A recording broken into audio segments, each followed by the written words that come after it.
This is Office Hours at Duke University. Professor Bruce Lawrence has taught college religion courses for 4 decades, more recently focusing on Islam. He has written on the messages of Osama bin Laden, the evolution of the Quran, and Islam and violence. He himself has had an intriguing faith journey, going from the Navy to seminary to the study of Indian mysticism, and finally as a scholar of Islam. Professor Lawrence is set to retire in a year, but before he does that, he is here to share his insights about teaching Islam. Everyone watching is invited to ask Professor Lawrence questions. To do that, send an email to live@duke.edu.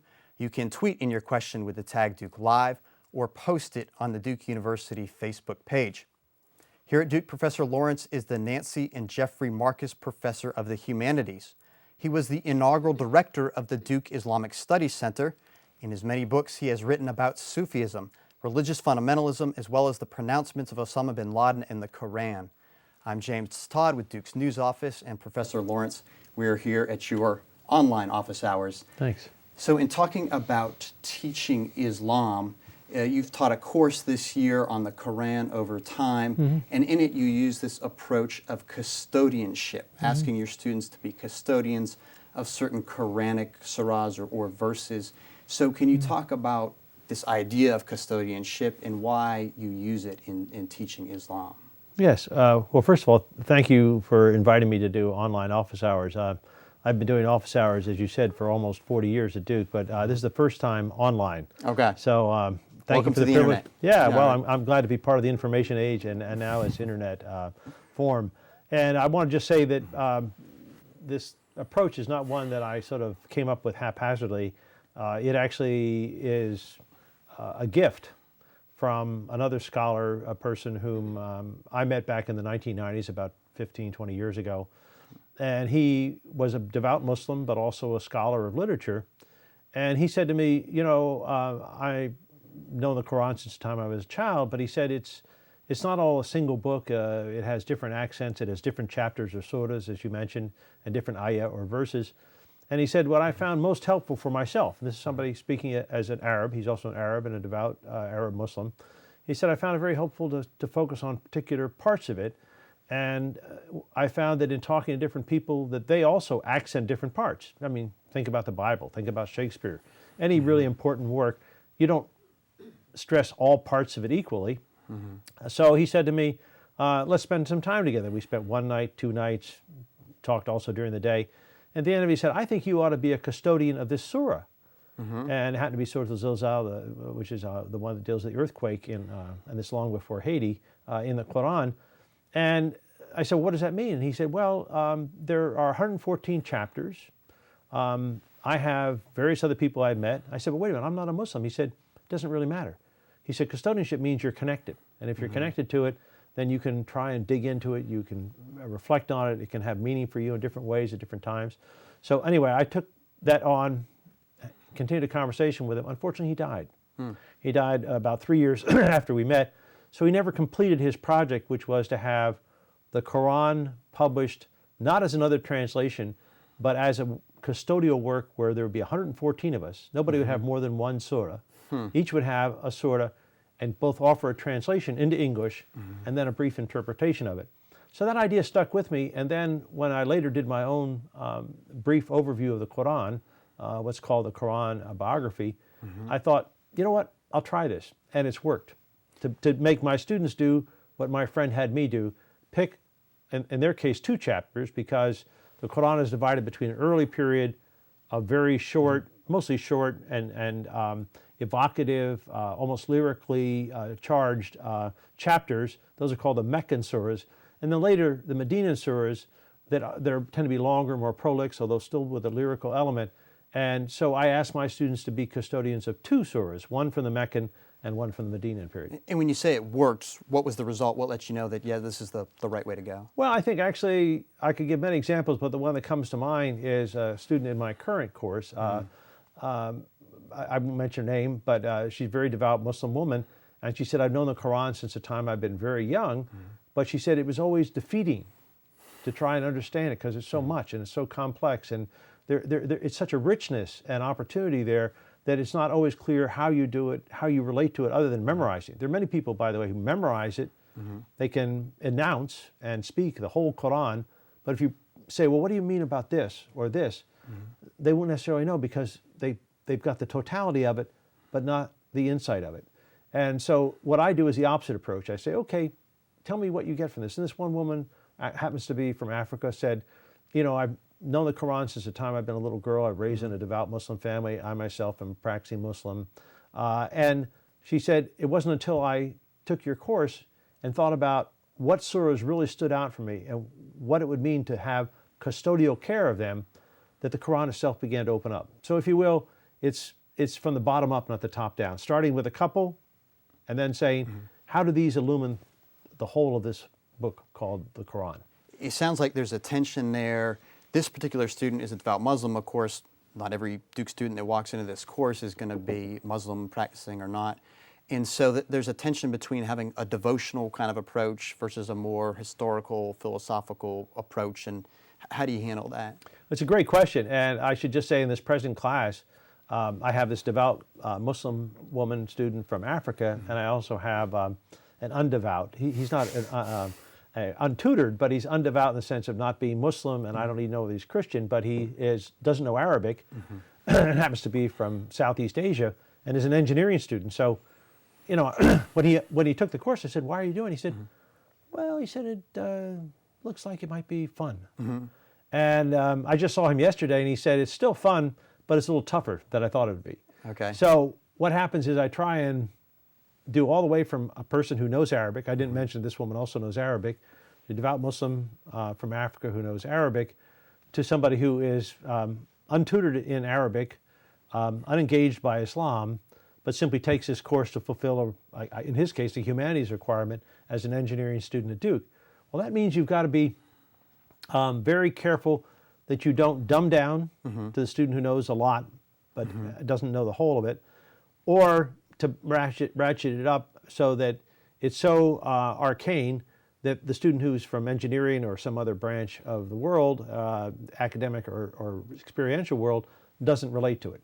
And is there something, you're talking about your students that you have now, is there a comparison that you can make with students, say, 10, 20 years ago in terms of the knowledge about Islam that they bring in the door day one, conceptions or misconceptions? Well, you told me you were going to ask some questions. I didn't realize you'd pop a tough one, the second or third question. And the reason I'm laughing, and I'm glad you're laughing too, is because this is 2010, and I think for me and for a lot of Americans, the world shifted in September 2001. And so when you're asking me what's different now than when I started teaching at Duke in 1971, obviously I'm older, I have less hair, but hopefully a little more inside my head. But the big change in our world is September 11th, 2001. And so in one sense, people know a lot more about Islam, but they understand a lot less. And so one of the things that I have to do, not just in this course, but all my courses, is to, I won't say unlearn, but to back off from the headlines, to back off from the accent on war and confrontation with some parts of the Muslim world, and talk about this broad tradition, which is every bit as complex, interesting, and pacific in its whole scale as Christianity or Judaism, and say, look, what can we learn about Islam that isn't going to make the headlines, that isn't going to be in the nightly news, that you can't Twitter about, but it still is important. And so what would be just an example, one or two of those things that are key to Islam, but you're not going to see on the front page of the paper? Okay, I'd say the big one, absolutely big one, is when everyone hears the word jihad, they dive for cover, or else they say, "Oh my God, they're those violent people again. They're Muslims gone amok who are going to attack the West or attack us." And I suspect if we got the Nigerian bomber or would-be bomber from the Northwest Airplane back in December and said, "What do you think you were doing?" He said, "Conducting jihad." So everyone has this idea that jihad is a really, it's a substitute term, a stand-in for a violent approach to the world, and one where Muslims are aggressors against others. Well, guess what? Jihad in Islam doesn't mean that. Okay, what's the real meaning of jihad? Actually, the literal meaning is to struggle. Okay. And so it's not so much a struggle where you fight. That is one downstream narrow meaning, but the larger meaning that comes up a lot in the Quran and a lot in Muslim thought is everyone struggles to find out who they really are. So the biggest struggle is, if you will, knowledge of self, self-identity. And insofar as all of us are a mix of both lower and higher, lesser and more exalted tendencies, jihad is really a struggle to let the higher ones flourish and suppress or redirect the lower ones. And so in one sense, it's called Jihad al-Akbar, the greatest struggle, which is a struggle to understand and redirect your own energies as a person. The smaller one, which is sort of like, if you're looking at alphabet, instead of being ABC, this is more like X, Y, or Z, is the physical jihad that involves military combat. And that only comes in moments of extremity and only for a few Muslims. It's not a general mandate for all Muslims. I want to make sure we get to questions that have come in online here. And everyone watching is invited to ask Professor Lawrence questions. To do that, send an email to live@duke.edu. You can tweet in your question with the tag Duke Live or post it on the Duke University Facebook page. Here's a question by email from Assad, and he wants to know, what do you think is your greatest achievement in your time at Duke? What do you look back at most fondly, and what do you regret? Oh. 4 decades. Okay, I'll answer the last one. What do I regret? I regret that the Robertson Scholars Program wasn't in place when I started at Duke in 1971. Why is that? To put it very simply, one of the big excitements of being here, and I think other than my wife, who loves Duke even more than I do, the major reason that I'm still here is that I have such extraordinary, productive relations with my colleagues at UNC. And from the time that I began teaching a course called Islamic Civilization, which, to answer the other two parts of the question, my biggest achievement, the thing that I think I really remember most fondly, is in 1976, after I'd come back from a period of research and living abroad, I teamed up with a person from UNC, a history professor there. I'm a professor of religion, he's in history, and we offered a course for both campuses, UNC Duke, Duke UNC, on Islamic civilization. And we offered that course for over 14 years. But there was no Robertson Scholars. There was no Robertson Scholars bus. There was no way to go from Moorhead Planetarium to in front of the Duke Chapel and back again. So it could only be at night. And we alternated campuses. It worked because we were dedicated to it, but the students paid a price. Actually, the UNC students paid a price because they had to come to Duke, and then after course was over at 9:30, they were in Durham. Our students who went to Chapel Hill, 9:30, classes out, they could go party. Franklin Street, okay. So Franklin Street is a much better place than downtown Durham in the 70s and 80s. It's changed since then, but that's my big regret, is that we didn't have Robertson Scholars, and I couldn't do a full throttle course in Islamic Civ between Duke and UNC. Okay, so to pick back up on this theme of Islam's relation to violence, I mean, you said that that's the biggest kind of unlearning you try and do with students, but it's certainly a popular perception out there. And again, just the casual reader of the newspaper, when you see suicide bomb, you're going to expect, oh, this is happening either in the Muslim world or as an outgrowth of the Muslim world. And so, I mean, there seems to be some empirical piece there that there is violent confrontation and coming out of the Islamic world, and that suicide bombing is one form that takes. Yeah, I'm not a media expert, but I've had a lot of experience with media, and I myself appeared on many TV shows, especially after my book on bin Laden came out. I was even on Fox News one night, which wouldn't have been my choice, but they wanted me to come on and talk about it. And the very first question was, you know, don't you feel like you betrayed America by writing a book on Osama bin Laden? So the first thing I want to say is, yes, there are violent Muslims. Yes, Osama bin Laden is one of them. But rather than shrinking and saying, you know, let's just try to kill the guy, you know, as one of our former presidents said, I'll hunt him down in a cave and we'll get him. Instead of trying to say that we're going to eliminate bin Laden, can we understand him?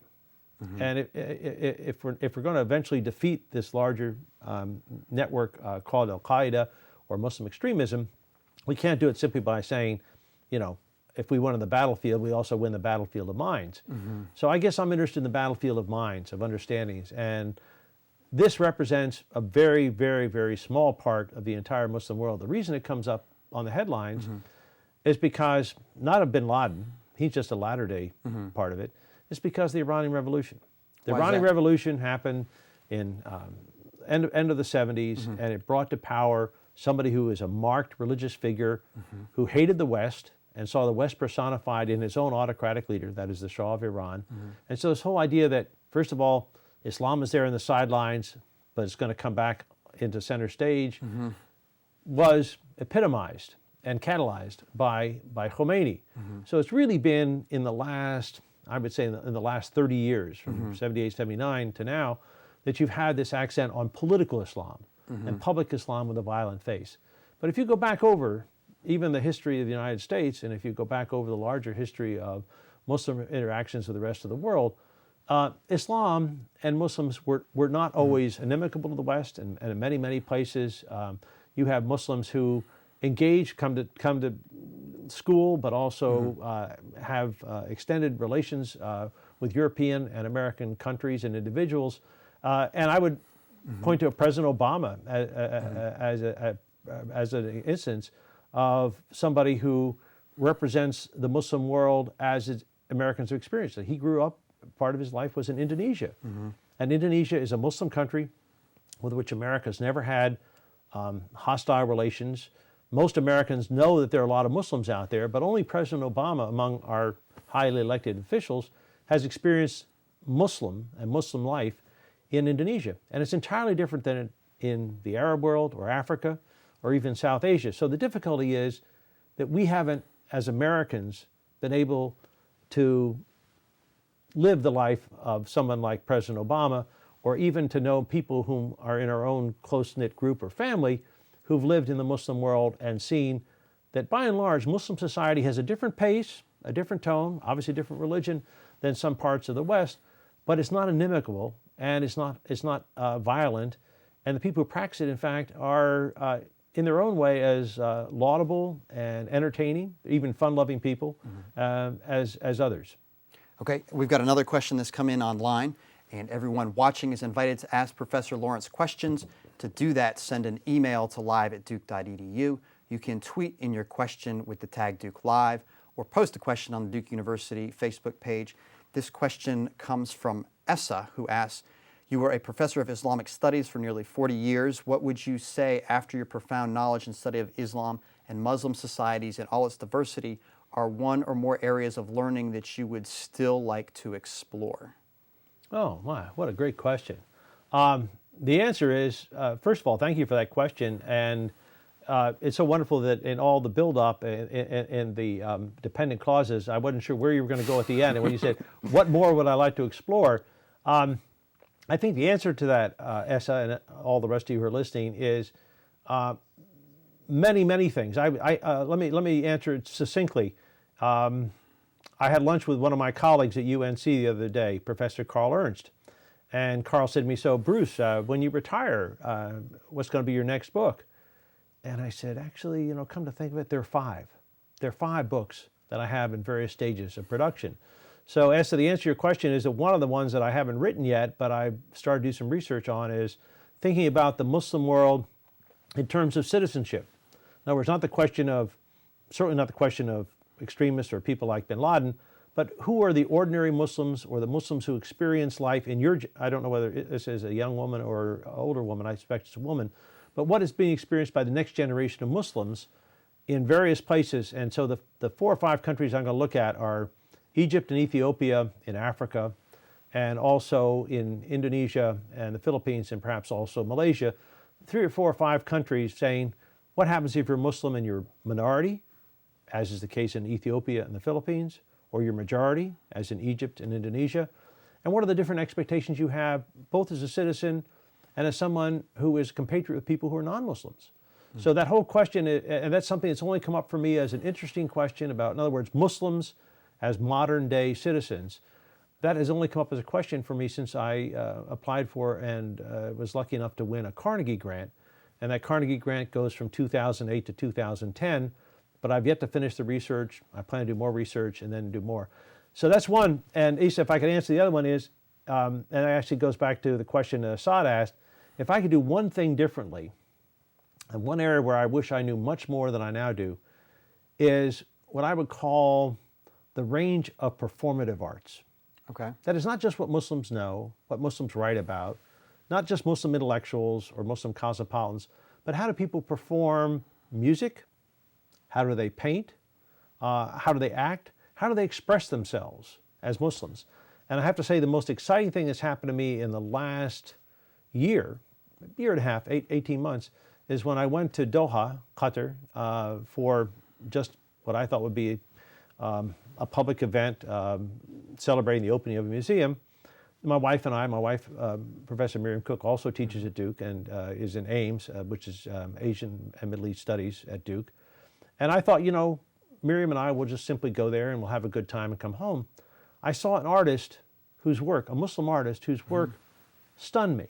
In fact, I have not been able to stop thinking about this artist since I was first exposed to his work when I went to Qatar in November of 2008. So there's a sense in which I wish I knew more and I wish I could explore more about art and Islamic art in general, but especially about the Indian Muslim artist named M.F. Hussain, or Maqbul Fida Hussain. You're talking about traveling to Qatar, and I'm curious how the conversations about the Islamic faith differ in the Muslim world. I mean, they must be different than you hear here. Great question, James. I think what's really hard for anybody who's American to imagine is how not only the company shifts, but also the nature of the questions shift when you move from Durham to Doha, just to make that alliterative shift, from North Carolina to Qatar. And one of the things that's really major difference is you have a society that's majority Muslim. And people say, well, they must be thinking the same way we do about stuff like religion, what counts and what doesn't count as religion, and politics and economics.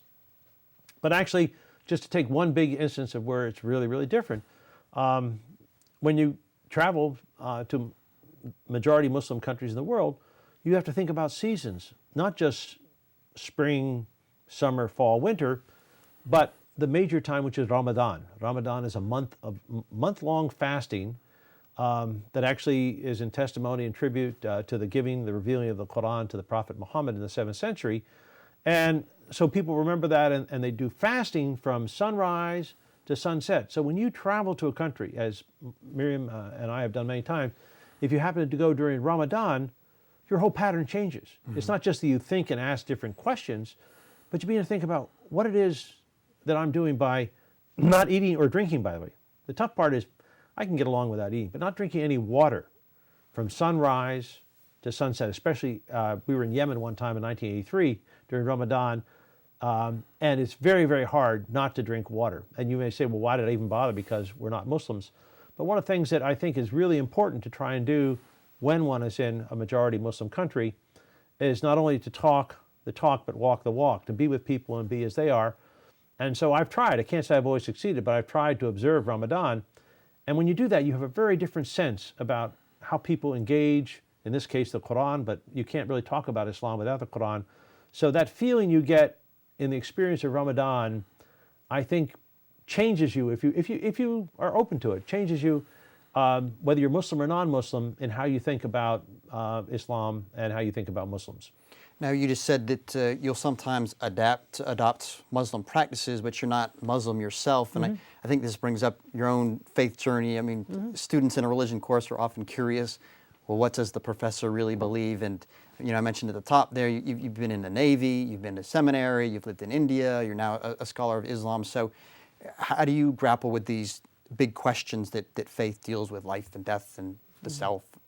Yeah, well, the questions the answer is I try and deal with them the way most of us do, by recognizing that I don't have the answers, that lots of people who are smarter and more curious and more adventuresome than me have tried to address these same questions. So the first thing I recognize is that I'm not going to get there on my own. I'm going to have to listen to and read and be engaged by other people. And I think in terms of Islam, what has really drawn me to the study of Islam and also certain of my own practices, you would call them prayers or meditations, very much reflect what's called the beautiful names of God, the Asma al-Husna in Arabic.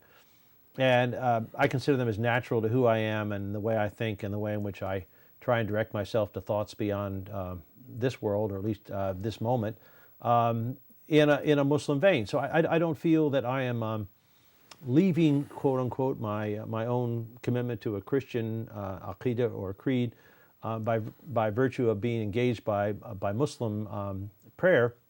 But I do find that there is a certain kind of devotional gravitas, a kind of devotional tenor in some parts of Islam that are very attractive to me. Some people use the word Sufis or Sufism to express the kind of view that I guess I'm announcing.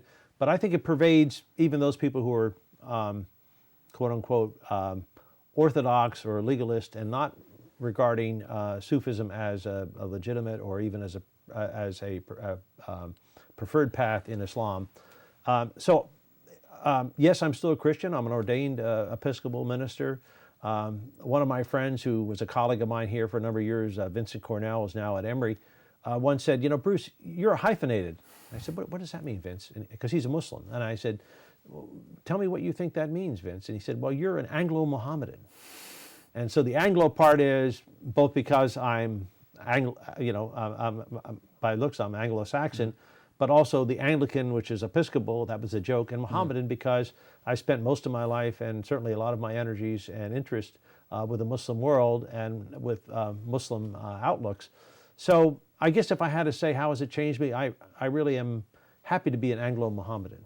Okay, and so you must be involved with some kind of interfaith discussions. I mean, if you're a Christian minister and also study Islam, do you see productive ways that that's done, or sort of sloppy or unproductive ways that interfaith, and I guess I'm thinking mostly of Christian Muslim here? Yeah, Christian Muslim is really hard. I'm giving a talk next week at the seminary from which I graduated, and they asked me to do something. They're giving me an award, so they said, you can talk about anything. And I said, I think I'll talk about this topic, Muslim-Christian dialogue, but offer new perspectives. And so I'll just give you a preview, a 30-second overview, which is, if you just think about it in terms of differences of truth claims, Christians believe in the Trinity, Muslims believe in something called Tawheed, or the ultimate unity, or the exclusive unity of God. You can have combat. You can say, well, you know, they just don't agree. Or you can say, as some people do, Jews and Muslims have more in common than either one of them do with Christians. In other words, you can see how people box themselves in and how Muslims and Jews and Christians don't agree. So one of the ways in which I've tried to get beyond this dead-end sort of dialogue trail is to say, look at the context, look at where people come together. And to me, the most exciting place where Muslims and Christians come together is Ethiopia. Why is that? And Ethiopia, many people, and even some Muslims, have kind of forgotten that before the Prophet Muhammad, who was really not welcomed in his hometown when he started to get these glimmerings from above that became known as revelations and became the Quran, the people who opposed him were so severe that he wasn't really sure he was going to survive. And so he sent some of his closest followers to a neighboring country, and it was Abyssinia, which is the ancient name for what's today Ethiopia. So in the middle of the second decade of the 7th century, 615, the Prophet Muhammad, who was not recognized as a prophet by most of his own countrymen, sent a group there. It was a Christian country. And the Christian king said, tell me, why should I give you hospitality? Why should I prevent your native, but who they were pursued, of course, by their local folks who wanted, local adversaries who wanted to say, please extradite these people, send them back to us so that we can take care of them, which means probably kill them. And the answer that they gave to this Christian king was, well, here's what we believe. And they recited to the Christian king some verses from the Quran, and he was moved. He said, well, this sounds exactly like what we Christians believe. Now, he's only heard a part of the Quran, which was one of the most stunning of all surahs. It's actually named after Mary, Surah Maryam. But that connection, through that moment when the Muslims were in peril, the Christians were empowered, and the Muslims found, as it were, a haven, a sanctuary in neighboring Ethiopia, seems to me as a good opening point then to say, where do we also have to give comfort to each other in sort of times of challenge and times of peril for the world as a whole, and where can Christian Muslims find a similar kind of space of common agreement? And I prefer to start with something like that Ethiopian case, and then to talk about Christian-Muslim relations and say, oh, here's the Quran, here's the Bible, here's our notion of Trinity, here's their notion of Tawheed, and get boxed into differences. We've got about 50 people participating online in office hours here, and everyone watching is invited to ask Professor Lawrence questions. To do that, send an email to live@duke.edu. You can tweet in your question with the tag Duke Live, or post one on the Duke University Facebook page. S's question actually had two parts, so I want to bring up the second one, and it may have a connection with this workshop that you've just come from here. And she says, to put it in a different manner, what are the three subject areas of Islam and Muslim societies do you think remain black boxes or unexplored areas or areas that deserve scholarly and public attention and understanding? Thank you for your amazing service to knowledge, learning, and compassion. So, under-attended to areas of the faith. Well, I'm glad that I heard the second part after I tried to answer the first part. So the second one is really very, very much, as James said, relates to this conference I just came from. It's more of a workshop than a conference, only 15 people there. But my close friend and colleague, Ibrahim Musa, who has worked a lot on Islamic law and especially Muslim personal law in various places in Africa and Asia, and himself is from South Africa and was at Stanford before coming to Duke. Professor Musa said to me, would you come and just sort of as an insider outsider, somebody who's Islamic studies but not knowledgeable of this particular period, come to this talk. And the talk and the workshop topic was all on people from the middle of the 19th century to the present day who are not those who would be described as reformers or Salafis, and not those people who are takfiris or extremists in saying other Muslims who don't accept their view, like bin Laden, are to be condemned rather than condoned. So if you look at who represents what I call mainstream Islam, or who are the Muslims in the mainstream, I don't like the word moderate for various reasons. I think it connotes something that says all the rest are this or that, but only the moderates count. But mainstream, I think, is an accurate way to say there are mainstream Christians or mainstream Jews. They're also mainstream Muslims. Well, this was all a workshop about mainstream Muslims. And my answer is the first and most underdeveloped and understudied field in the academy is mainstream Islam. Because what one tends to have is a notion that the rise of the West resulted in the defeat of Islam, and that terrorism or extremism is a Muslim inner reaction of anxiety or loss or nostalgia or all the above to the conquest and superiority of the West. And in fact, there's this larger tradition which has mostly been understudied and neglected even by scholars of Islam. And so I think that is the hugest of all areas, the notion of not accepting the headlines or not accepting the trunk narrative or the major version of history that says Islam was good, Islam fell, the West was nowhere, the West is on top, and now you have Islam and the West, two binary opposites fighting each other, and the end result will only be an apocalypse where one or the other succeeds, but the world will come to an end in the meantime. That whole view, it seems to me, which by the way does go on in many circles, to me is not only unproductive, it's unreflective of what has been the Muslim past and Muslim experience. So that'd be number one. Number two would be much more attention needs to be given to Muslim women, not merely in a feminist view, although I think that's very important, that there need to be more Muslim women and Muslim women's voices, but the whole notion of how women not only complement men, but collectively women and men together have made major transitions in Muslim society that are only now being understood. So I would say it's the cooperative role of men and women rather than saying only men, or now here are the few good women, and looking at the two as if they don't operate on the same page. So more a view of, as it were, kind of groups that involve men and women, that also involve people who are from different lesser known areas, and how they've cooperated. And the third thing I'd say is that we spent far too much time assuming that Muslims exist only in nation states. So beyond looking at the mainstream Muslims and beyond looking at women and men together, the geographical period or geographical domain that's been really missed is what I would call the Indian Ocean. So the Indian Ocean is water, and obviously Muslims don't exist on water, but they travel over it. And the traffic that's gone from East Africa to Southeast Asia, that includes India and what's today Pakistan and Bangladesh, the whole subcontinent, that is a huge Muslim ocean for really almost 500 years. And what transpired there before, during, and after British, French, Dutch, Portuguese, Spanish colonial rule still exists today as a very important dimension of the Muslim world. So I think that Indian Ocean Islam, if you can call it that, or cosmopolitan Islam as it functions in the Indian Ocean, women and men together, and mainstream Muslims all need to be better studied. Okay, Professor Lawrence, we've got 3 more questions that have just come in. Sure. I want to press one more on this about the clash of civilizations narrative, or another way, as you said, it gets put that Islam has failed to modernize, and that creates this tension. I mean, that's not just a purely populist. I mean, Tom Friedman, your own colleague here at Shamir Quran, has a version of that in terms of the economic development of the Islamic world. And in Defenders of God, you say at least part of the Muslim world has reacted that way. I mean, what gives at least some credence to that narrative?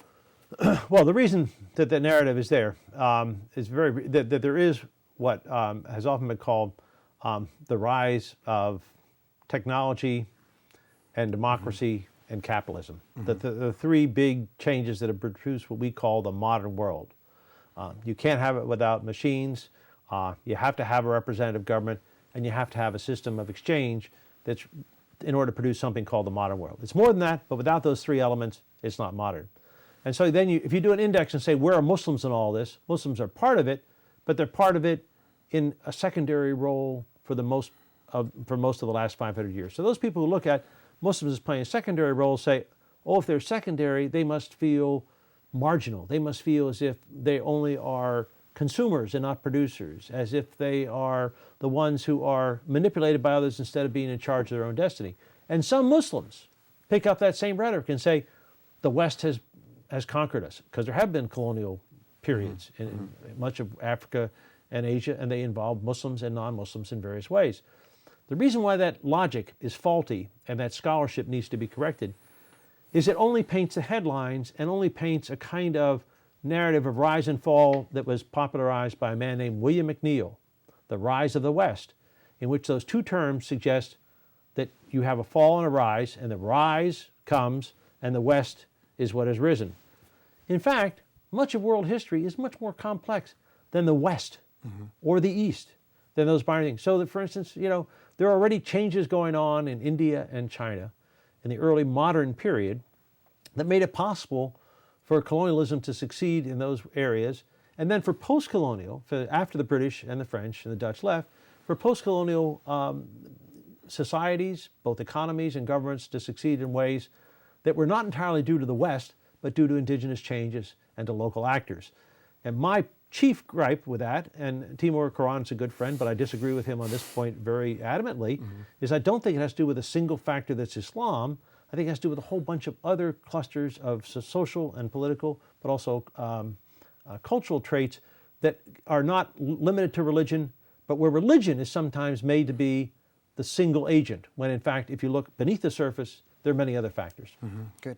Professor Lawrence, we've got more than 100 people now participating in online office hours, and some questions have come in back to the teaching aspect here. Jonathan writes by email, Muslims at Duke are a growing population. They now have a center of their own and a chaplain of their own. What's next for Muslims at Duke? How can Duke better serve Muslim students? Well, let me just say, I mentioned the Robertson Scholars. I probably should go back and correct one of my earlier answers. The benefit of having office hours online is I can refer to myself 20 minutes ago and say, please ignore or please qualify what I said about Robertson Scholars. I was thinking instrumentally how important that was to connect Duke and UNC. But if I had to say what connects Muslims at Duke to the rest of the world, and that's a huge change, it would be having a full-time chaplain. I think, by the way, having a part-time chaplain was also very important. I should preface that by saying from the early 1990s, I wanted to see a part-time chaplain at Duke, and we did have it in Imam Wahid. He was a wonderful man. He is a wonderful man. And I think that he did as much as anybody could do in a part-time capacity. But then when President Broadhead, with support from others, made possible to have a full-time chaplain position at Duke, and that position was advertised, and we had people apply, and then there was somebody selected, and someone came, and that individual was Imam Abdullah Antepli. Duke went from having interest in Muslim students, having Muslim students be a possible part of the larger religious profile of the university, to actually making that a huge reality. And I cannot say enough good things about Imam Abdullah Antepli or the Center for Muslim Life. Actually, I can say one thing qualified. I wish they had a bigger space. I wish that Freeman Center had its twin in the Center for Muslim Life, because I think that there is a sense in which Muslim students represent what I would call the bright face, the future face, the true face of Islam. And so I am grateful that we've got a new Muslim imam, a full-time imam, and I hope that the Center for Muslim Life, which is there, as Imam Tepli says, not just to serve Muslims, but to connect Muslims to other Duke students, I hope that it increases in both its size and its influence. Another question. This one comes from Anna, and she says, what is your favorite memory of teaching at Duke, and what is your pedagogical advice to young professors? And by the way, how do you stay so handsome and charming over the years? Hi, Dad. Why did I think that might be my daughter? Let me see. I'll try and recuperate my composure and say, hi, Anna.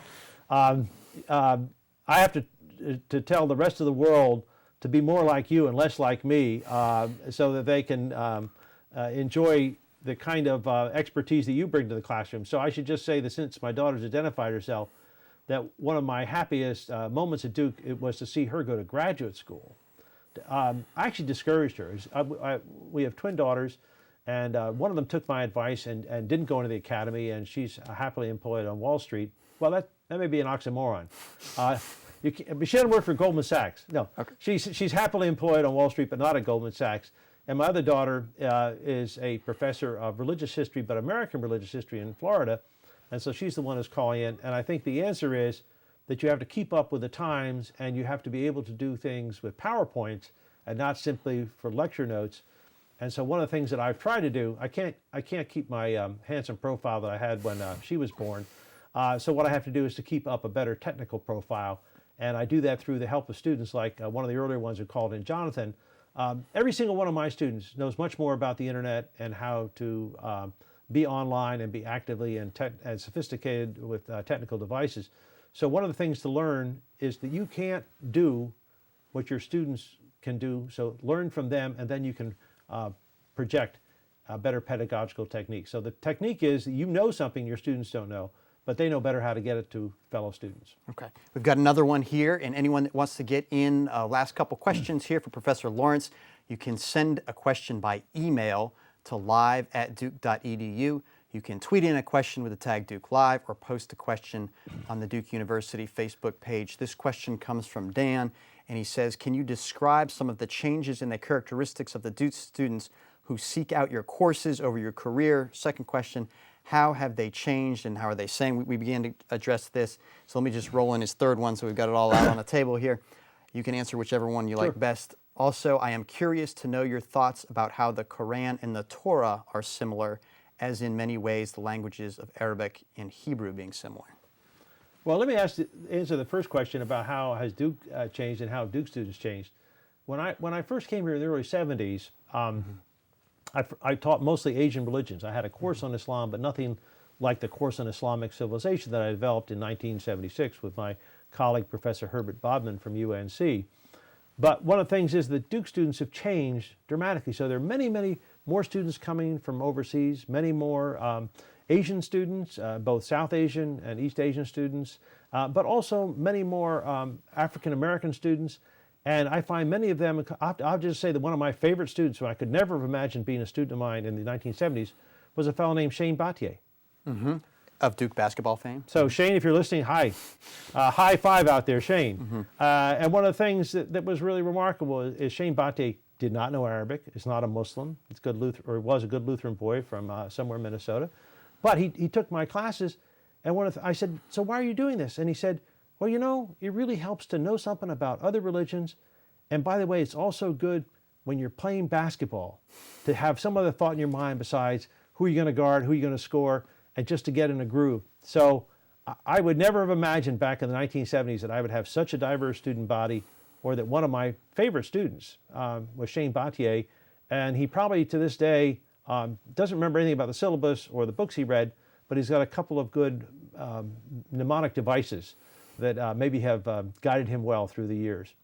About Jews and Muslims and the similarity between the Torah and the Quran and between Hebrew and Arabic, I should say that I feel one of the great pleasures of life is that I've had the experience of learning Hebrew when I was in seminary, but also studying in graduate school with a man who taught me rabbinic Hebrew. I learned biblical Hebrew and then rabbinic Hebrew.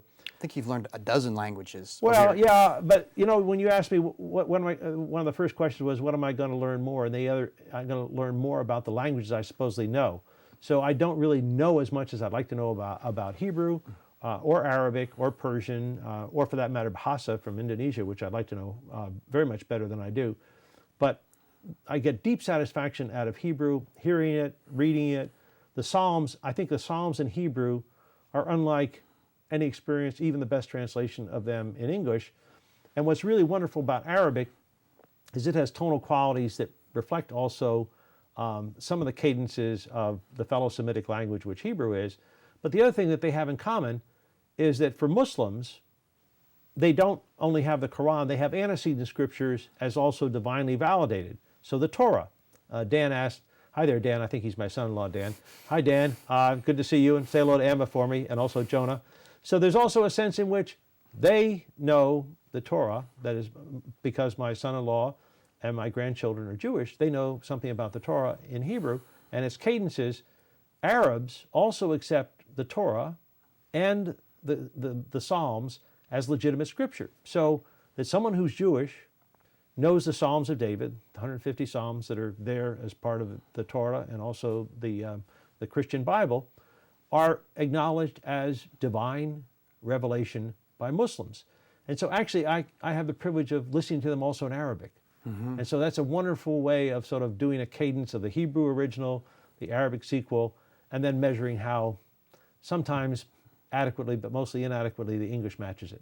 I got you. Professor Lawrence, we're up over 200 people participating in online office hours here.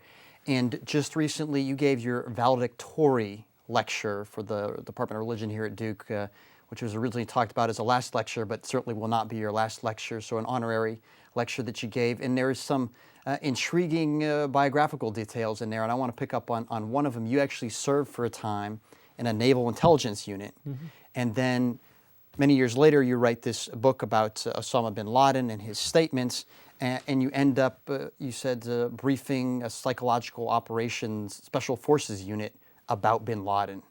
So can you, whatever is not classified, talk about this world of intrigue and espionage that you've kind of have your foot in?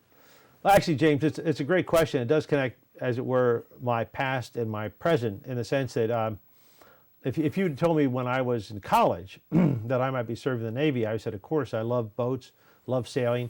And I thought when I went to the Navy, you know, sail the ocean blue and see where you go. I was sure I'd be in some distant part of the world in the U.S. Navy. And luck would have it, I was transferred back to Washington, D.C. because of my knowledge of Arabic, and wound up working, as you said, in the Office of Naval Intelligence on the problems in the Red Sea. It's now declassified. You know, the people who were involved then are now long since deceased. But there was a real problem in the Red Sea, and so I was reading all these documents that came in Arabic and then doing summary translations in English. And it was all about how do we anticipate what's going to happen in Yemen. And so, ironic, this is back in the 60s. So here we are, you know, 50 years later, and the United States is still worried about what's going to happen in Yemen. And one of the letters from Osama bin Laden that I had in there was one that came up after the USS Cole incident, and this is in 2000, and why it was an augury, a prefiguration of what might and did happen on September 11th. So ironically, what I didn't plan to do in the Navy and what I never thought I would do as a scholar both matched, in that each time I was looking at Arabic texts, not all of which are friendly to the United States or to American interests, and trying to figure out who sent them, what they mean, and also how one responds to this. So in one sense, Message to the World, like the Quran book, by the way, was not something I intended to write, but I was invited to do it, had help doing it, put it together. It got published, and many, many people asked me about it, including this PSYOPs group out at Fort Bragg.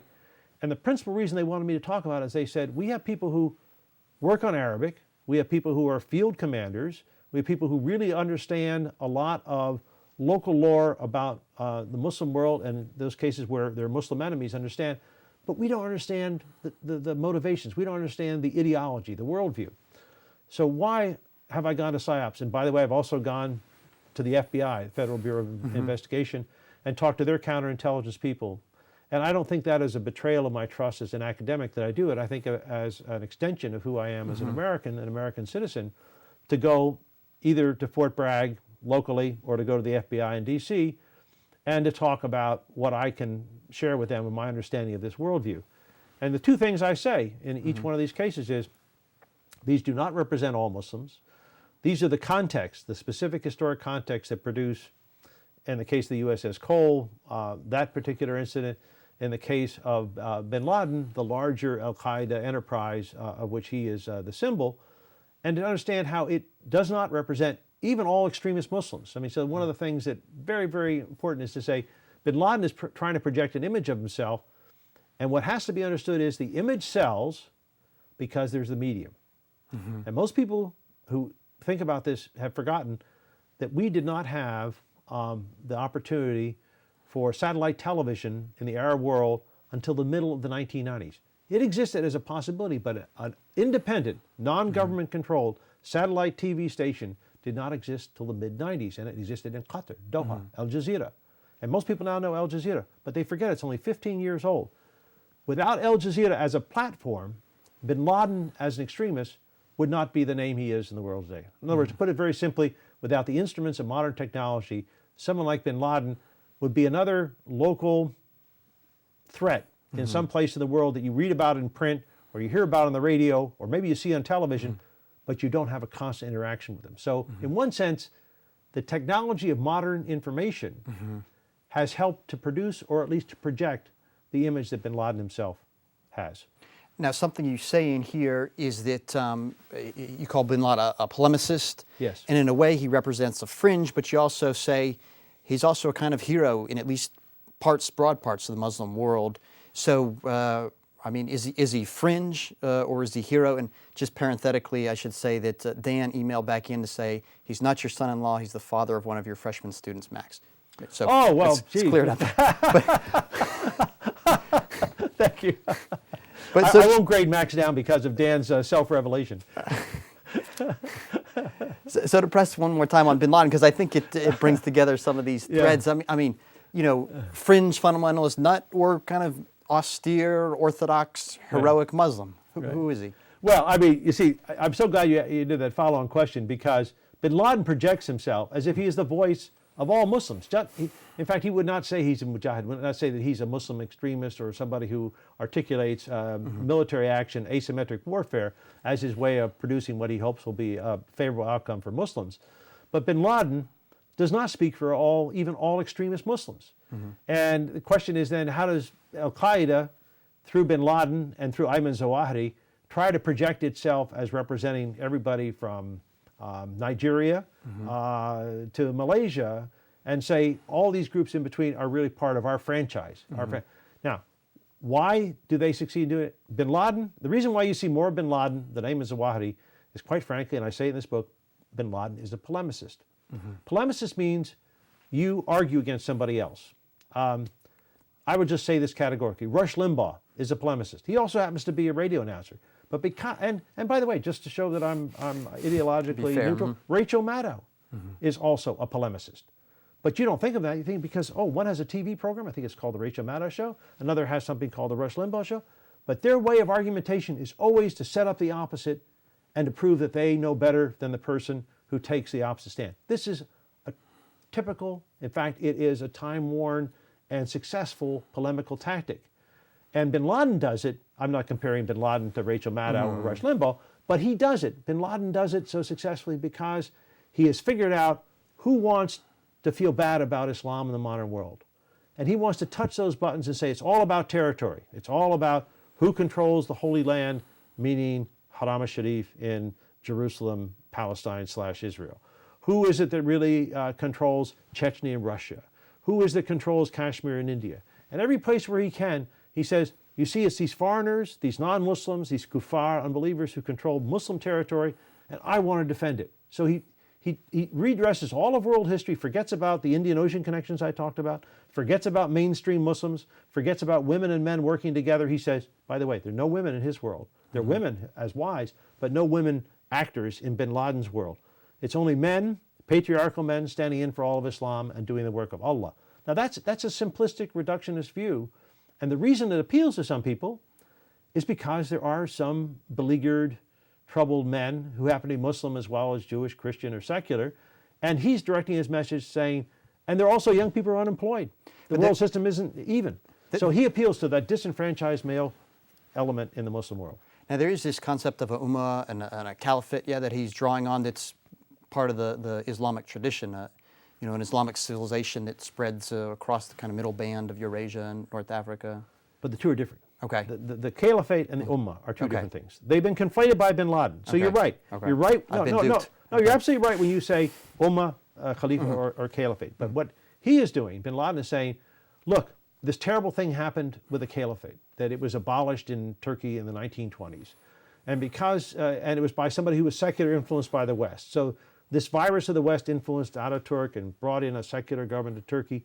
And we have to restore the caliphate, and we have to then reunite the ummah beyond national boundaries. Well, the one thing that is really true about Islam, which is also true about Europe and North America, is that nation states do more than fly flags. They also have bureaucracies. They also have armies and navies. And they also control information systems across the world and economies. So there's a sense in which he is, and the famous saying, tilting against the windmills. There's no way. We may have a post-national or transnational world, but nation states will not go away. And bin Laden, instead of taking account of them, says all nation states, not just those that are US or Israel or Europe, even the Arab nation states are wrong because they ignore the ummah. So he takes the ummah not as an ideal, but as a future political reality, which of course it cannot be. Mm-hmm. We are coming up near the end of the office hour here, as you can tell by time. So what about a final assignment here for everyone watching? I'm thinking particularly in your valedictory speech, you had some poems that were important to you and that were important for understanding Islam or just sort of your appreciation of the world, the way the world is. So how about some homework assignments for people watching, some poems to look up? Yeah. Yes, well, thank you for that, because I do think that in order to understand people anywhere in the world, but especially in the Muslim world, poetry is a register of sensitivity that one doesn't often have. So I would say, if one wanted to do it, instead of looking at the poetry of bin Laden, which I've translated Message to the World, I think probably a better person for me would be the famous South Asian poet, Muhammad Iqbal. And since I can do this, I'll just do it on Sataro se age jahan aur bhi hai, asma aur bhi hai, jahan aur bhi hai, ishq imtihan aur bhi hai. So if you didn't understand that, the answer is that you aren't a native Urdu speaker and you don't recognize Iqbal, but it's a way of saying that we ourselves are not the whole of the world. Sataro se age, beyond the stars there are more worlds. There are more heavens and there are more earths. But what there always is the ishq imtihan, there is always the test of love, which is not simply romantic love, but love for humankind and love for striving. So I think that to think about South Asia or to think about Arabia or to think about Iran or Turkey, one should explore the poetry of Saadi in Iran or Rumi in Turkey or Iqbal in Pakistan, and notice that the poetry as well as the painters like M.F. Hussein, I mentioned earlier, Maqbal Fida Hussein, they represent as much Islam, and they certainly represent the true face of mainstream Muslims more than some of the people about whom I've written. Professor Lawrence, thank you for holding your office hours online today. And Professor Bruce Lawrence is the Nancy and Jeffrey Marcus Professor of the Humanities here at Duke. He's been teaching religion for 39 years here at Duke. To follow Professor Lawrence's work, check out the Duke Religion Department website. That's religiondepartment.duke.edu. A recording of this office hours session will be available on the Duke On Demand website, and that is ondemand.duke.edu. Next week on Office Hours, Professor Stanley Hauerwas talks about the life of a theologian. You can begin sending your questions now to live@duke.edu. To learn more about Duke, visit duke.edu.